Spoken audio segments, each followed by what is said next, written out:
eu vou tentar ser bem sucinto e mostrar para vocês como que as físicas se concatenam. Essa história de cada disciplina é uma caixinha é uma ideia horrível. As disciplinas têm que se conversar, tem que haver sobreposição entre as disciplinas. E as 4 físicas, do jeito que elas são montadas, elas têm sobreposição. Então você começa a física 1, é mecânica de uma dimensão, na verdade uma variável, certo? Você sempre resume as coisas para uma variável. Você começa com medições, quando você fala método científico, grandezas, algarismos significativos. Daí passa para movimento em uma dimensão, movimento retilíneo, onde você introduz ideia de derivada, como a taxa de variação da posição sendo a velocidade, e integral, que é a ideia inversa, né? Mas já mostrando que é a área do gráfico, mas bem primário, do jeito que era dado no ensino médio dos anos 80. Vetores, decomposição de vetores, do jeito que ainda cai nos bons vestibulares, por aí. Movimento em 3 dimensões, que você junta essas duas coisas, daí você faz a decomposição, sempre pensando em uma variável. Daí então você usa isso como base, lá pela 3ª semana, para começar a discutir as leis de Newton. Leis de Newton giram em torno de força. A força tem uma causa e o efeito da força é a segunda lei de Newton. Você define aqui referencial inercial, você define ação e reação, você tem uma discussão mais profunda. E você mostra que pela ação e reação você tem a conservação do momento linear. Perceba que na física 1 tem 3 leis de conservação que aparecem. E isso que tem que ser destacado. É claro que as leis de Newton é a base para a gente fazer essa discussão. Mas as leis de conservação, as simetrias associadas com a elas, que é a parte bonita de se discutir na física 1. Passado essa parte da física 1, da força, você faz a prova, coisa e tal, e entra na discussão da energia. Energia, por que a energia está aqui? Energia não era necessariamente uma coisa da mecânica newtoniana. Ela foi ser estabelecida só lá meados do século XIX com a termodinâmica. Mas pedagogicamente, didaticamente, é muito útil resolver os problemas usando energia. Tá? Então você introduz trabalho, energia cinética, energia potencial, leis de conservação, utiliza a energia e a conservação do momento linear para discutir colisões em uma e 2 dimensões, começa a discutir sistemas de partículas, bem qualitativamente, fala de centro de massa, já dá para introduzir aqui teorema de Virial, certo? Já tem alguns princípios de mecânica e estatística aqui.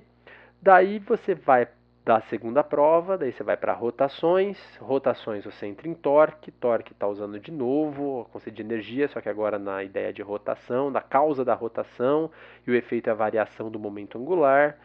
Daí discute a conservação do momento angular, define momento de inércia, daí fala do problema da bailarina, do peão, da moto, que a moto se inclina e por isso que causa um torque, o peso e o eixo gira e por isso que a moto consegue fazer a curva. Perfeito. Você termina a física 1, o aluno entendeu a base do que ele precisa para usar nas outras físicas, certo? Mais recentemente a gente incluiu o equilíbrio estático aqui, porque tinha espaço, e equilíbrio estático entra o conceito de centro de gravidade, que não é a mesma coisa que centro de massa, certo? Daí na física 2, você começa a discutir fenômenos coletivos. É uma extensão da física 1. Não pode dar física 2 antes de dar física 1. Física 2 é uma extensão, é como se isso daqui fosse uma disciplina só, como se isso daqui fosse física A, certo?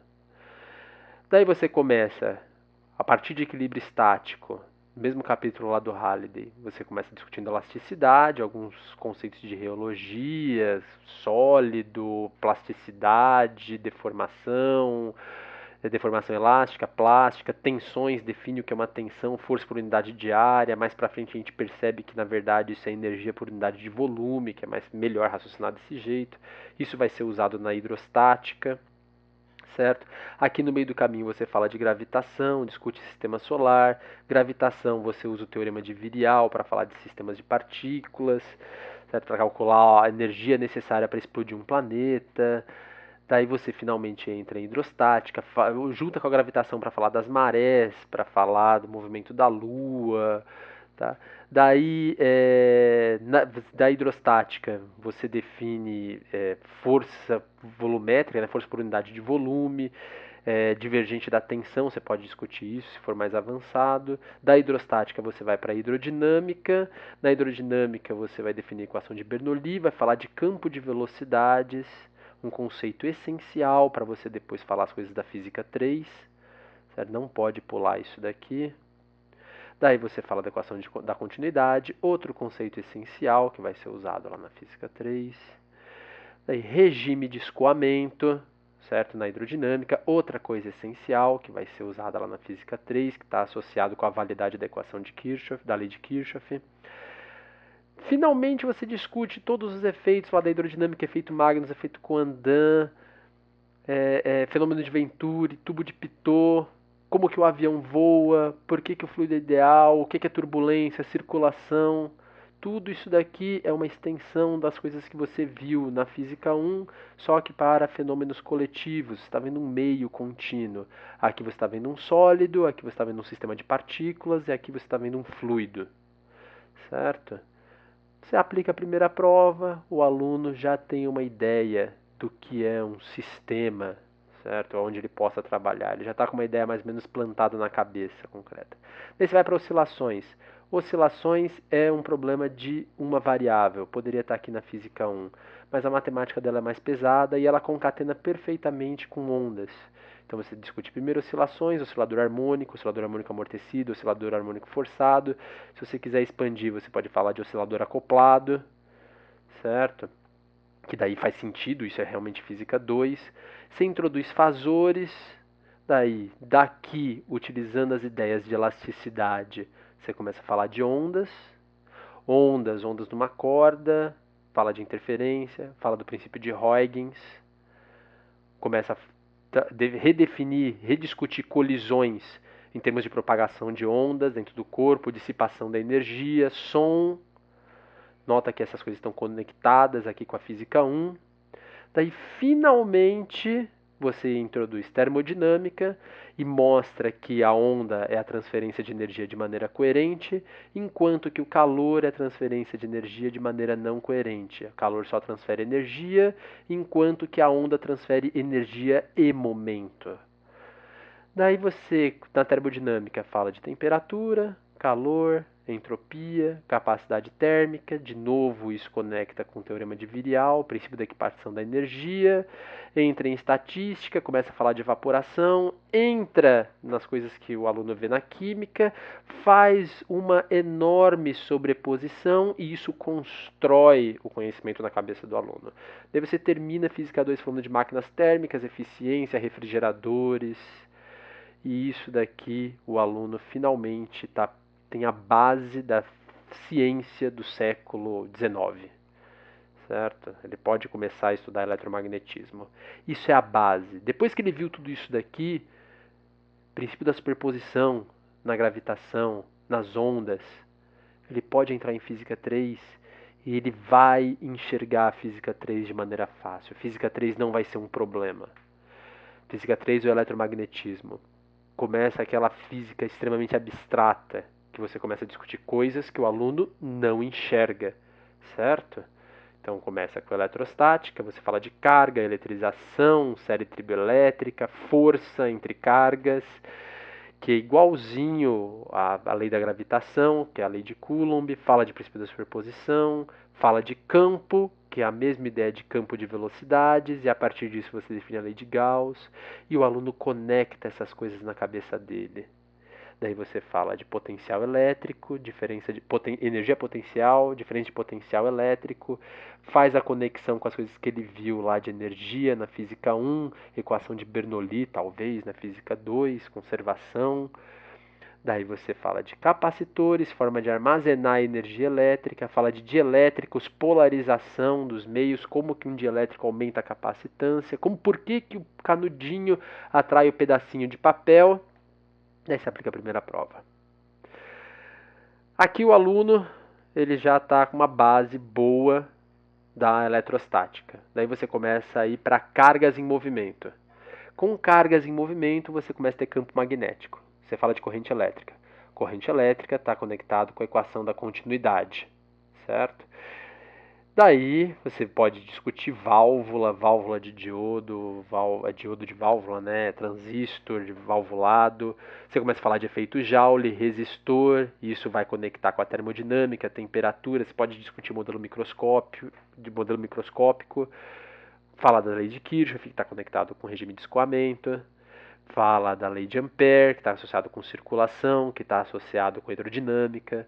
E fala de campo magnético, força magnética, lei de Biot-Savart, e começa a discutir um paradoxo. Como que você pode ter uma força que depende da velocidade? E se você mudar o referencial? E aí, como é que fica? Daí você volta para aquela discussão filosófica de conservação e simetria que você terminou a Física 1. Daí você fala de efeito Hall, ciclotron, espectrômetro de massa, que são as aplicações da magnetostática, e aplica a segunda prova. Aqui, se o aluno veio bem, ele já tem uma base fantástica. Nota que tudo isso daqui está conectado com o que veio na Física 2. Pode a Física 2 e depois a Física 3? Pode, se esses conceitos forem discutidos na Física 1. Existe algum lugar que isso foi feito? Sim, se você pegar aquele livro Berkeley, o livro de mecânica dele discute muitas coisas que estão na Física 2, ele jogou na Física 1. Mas é um livro de 1960, na época que o ensino não tinha virado essa porcaria que é hoje. Certo? Então não dá para colocar, do jeito que está estruturado hoje, não dá para colocar Física 2 depois de Física 3.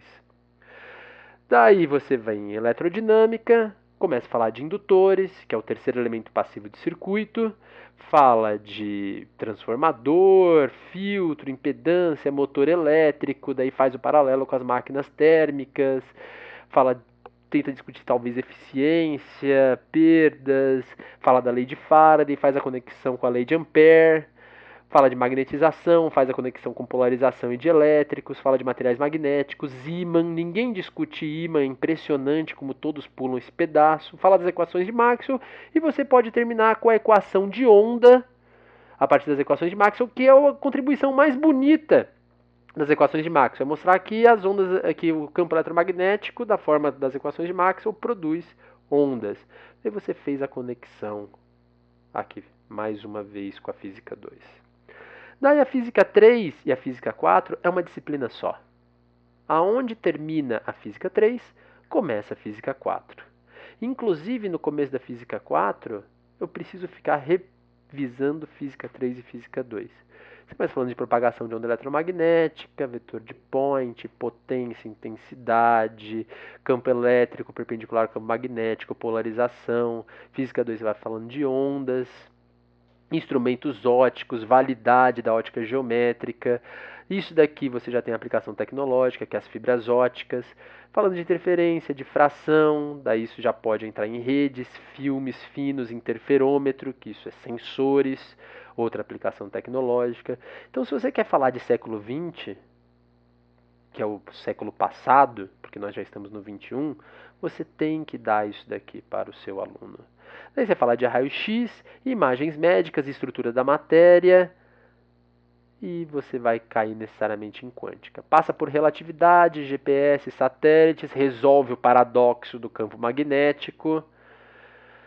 Daí na quântica você vai falar de espectroscopia, sensores, imagens, computação, colapso da função de onda, criptografia, eletrônica, semicondutores, dispositivos, ponto quântico, laser,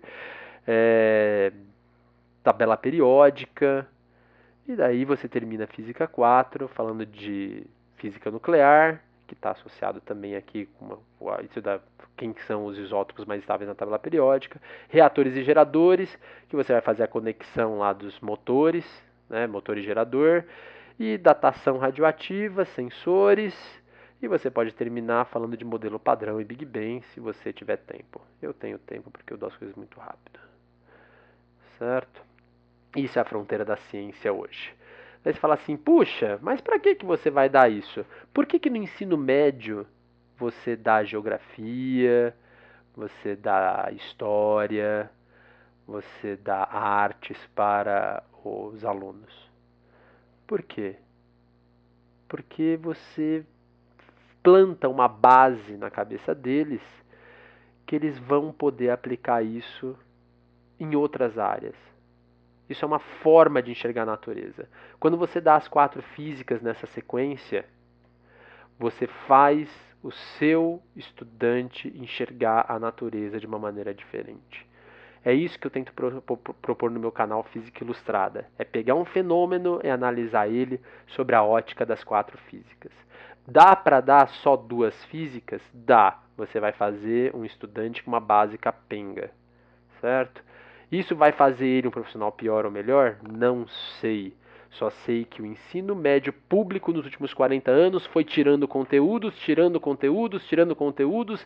fazendo as disciplinas cada vez mais caixinhas dependentes, até que hoje o ensino médio público é do jeito que a gente conhece. Se o ensino superior seguir a mesma linha, de arrancando conteúdos, as disciplinas pararem de se conversar, dando menos ementa, e vai entrar na mesma linha, certo? Fica a dica que as 4 físicas têm que ter essa sequência na base que os alunos têm hoje. Se os alunos tivessem uma base melhor, talvez a gente pudesse mudar a sequência, mas com a base que os alunos têm hoje só dá para dar por essa sequência. E essa sequência é essencial para fazer um aluno com pensamento crítico sobre a natureza que cerca ele. A forma de você raciocinar física no mundo natural para você aplicar em tecnologia.